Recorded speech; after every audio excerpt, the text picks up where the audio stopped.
get ready for a Cleveland Browns game this Sunday here in Jacksonville as we get ready for a game preview presented by Simply IOA. First thing to focus on, Mike Glennon has to play well. This goes without saying, and we're not asking him to go out there and light it up, but he has to be a game manager, and this is where his experience probably will come into play. Don't turn the ball over and execute the game plan. You don't have to go out there and have a record-breaking game, but just stick to the game plan, don't turn the ball over, and play well overall. Number 2, strong run defense. We just heard head coach Doug Marrone talk about this. The 1-2 punch of Cleveland Browns running backs Nick Chubb and Kareem Hunt. Big task for Joe Schobert and Miles Jack to control the run on Sunday. Number 3, special teams. Make a play. Why not? This would certainly help the cause. If Keelan Cole's onside pick works, last week we're talking all about it, what a great play it was, and sadly that's what it is all about on special teams. If it works, it's great. If it doesn't work, you really don't talk about it. But it would be great to get an extra possession for the Jaguars offense and have the special teams make a play. But John, the biggest thing that stands out is Mike Glennon, that experience.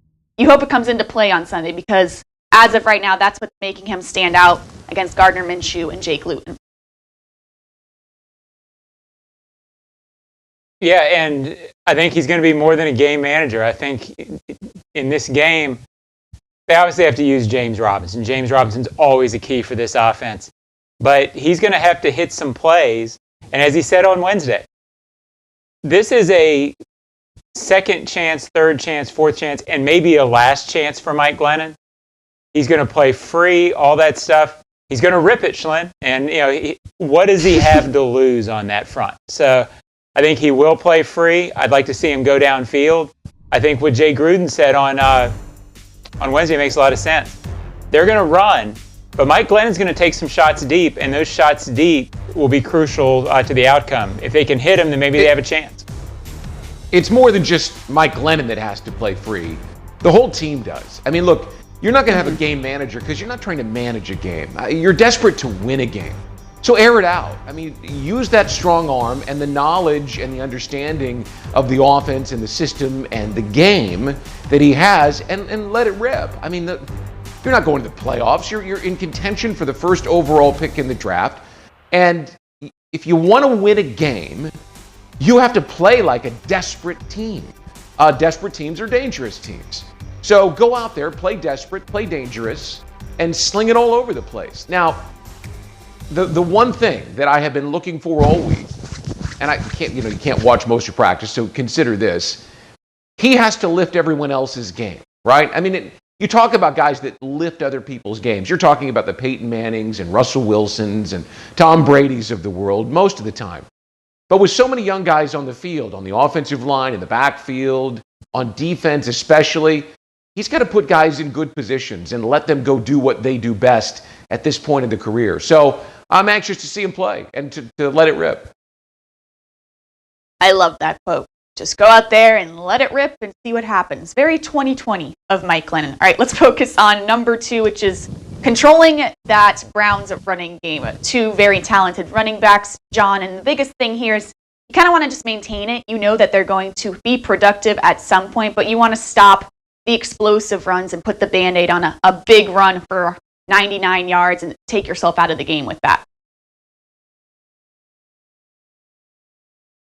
They both have a chance to gain 1,000 yards, which in this day and age would be so against what the rest of the league typically does. It would be an impressive accomplishment. You would love to see them, I don't know that they're going to be able to stop the Browns running game. I think what you would like to see is once or twice a half, get them on first down, get them stopped on first down to where maybe you force Baker Mayfield to throw and make a mistake on third down. If the Browns get a long, long drive for a touchdown and then all of a sudden the Jaguars stop them and get a turnover, well, that's advantage Jaguars. So I think the stats can look bad, which I expect these guys to get stats.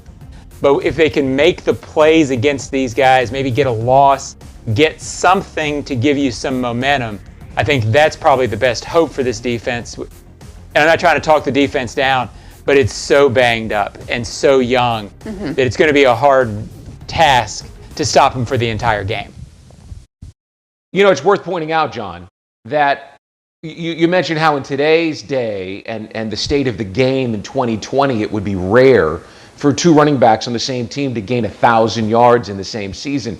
It's only happened 6 times in NFL history. And the last time was 2009 in Carolina with Jonathan Stewart and D'Angelo Williams. So it doesn't happen very often in NFL history. And of course, the reason it comes up is because the Browns had it happen back in the 80s with Kevin Mack and Ernest Biner.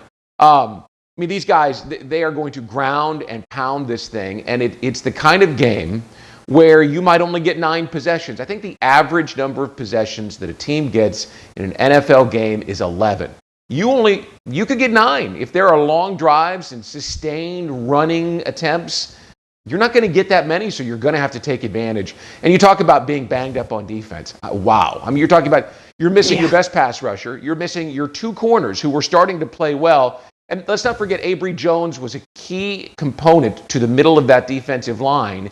And he's been gone for a long time as well. So, yeah, I mean, you're banged up, and this Browns team is 7-3. And as of today, they're in the middle of the playoff chase. So expect their best. You know, we heard from Nathan the other day that they recall coming down here in 2014. You know, I think they'd won 5 of 6 at that point and were playing really well. And a Jaguars team that had maybe won 1 game, if I recall, you know, beat them pretty good that day. So they know what's going on.